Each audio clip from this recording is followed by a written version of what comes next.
This is a custom pinball machine that I've been working on for a long time. I have taken this machine, completely stripped it all down, and then took quite a bit of time designing it the way that I wanted it to look, coming up with exactly the theme and different parts of the theme and how I wanted it to come out. So all in all, I would say I've been working on this machine for probably over 3 years, here a little bit, there a little bit. This is Wrestling Superstars, and if anybody remembers, Wrestling Superstars were these thick rubber figures. You can see them there in the display box in the back of the back box there. So these figures were these thick rubber figures, about 8 inches tall, and one of the earliest wrestling figures that were made, if not the earliest action figures, especially the figures from the WWF. There may have been some earlier wrestling action figures, but in terms of WWF, this is when WWF was really taking off. So backbox works as a display, and then the playfield, haven't changed any of the design of the playfield. I think that the design of the playfield is great already. In fact, one of the delays in creating this machine was I sanded it all down to bare wood and sealed the wood, and then decided to play the machine, and I couldn't bring myself to take it out of commission in order to finish off the work with it because I enjoyed it so much. So one of the things that was delayed there was the playing it as a bare wood machine. So had some time to work with it.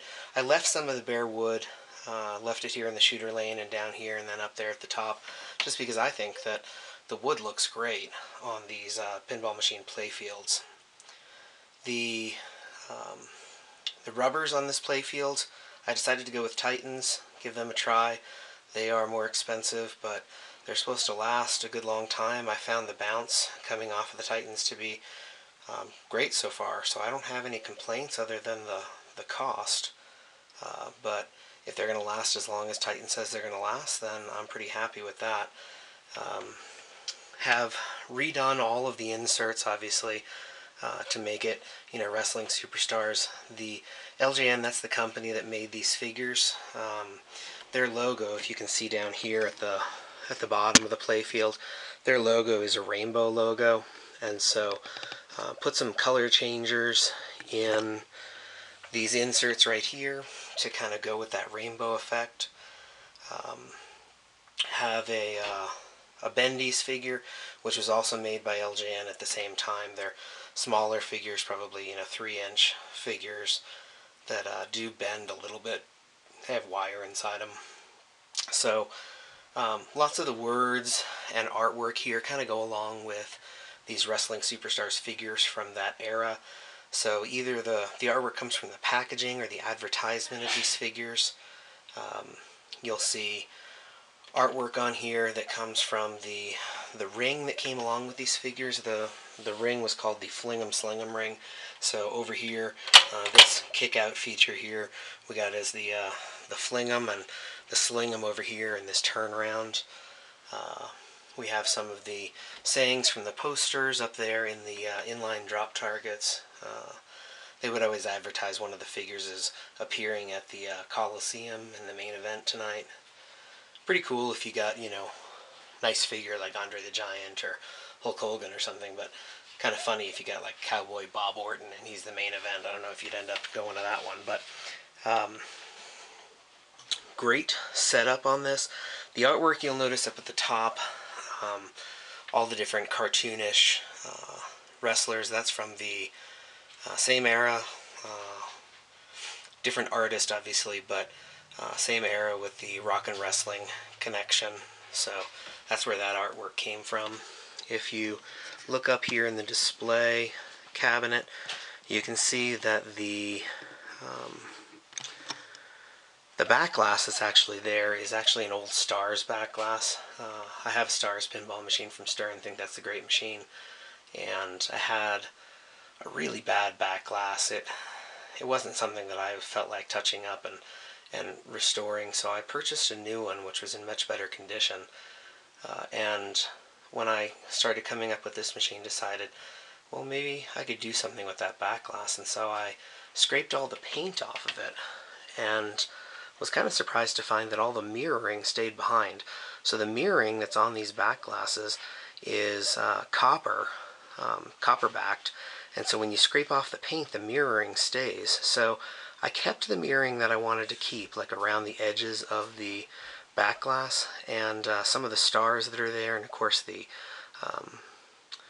mirroring stars words up at the top there, just because I think that goes along well with the Superstars machine. And then was able to get rid of the mirroring that is on the backglass, and you can find out more information about how I did that on my blog. Again, that's CanonCityPinball.blogspot.com. You can read more and see some pictures of the process of creating this machine. So again, it's created to be almost an advertisement or a display for these figures. So there we have the display in the back box, and down here obviously lots of the images and words that were advertising these figures, and the company's name, all of that kind of stuff. So this is originally a Bally machine from 1979. Great machine. Only thing that I haven't really done yet is the side of the back box is red. We got some red trim around the front panel, but it's actually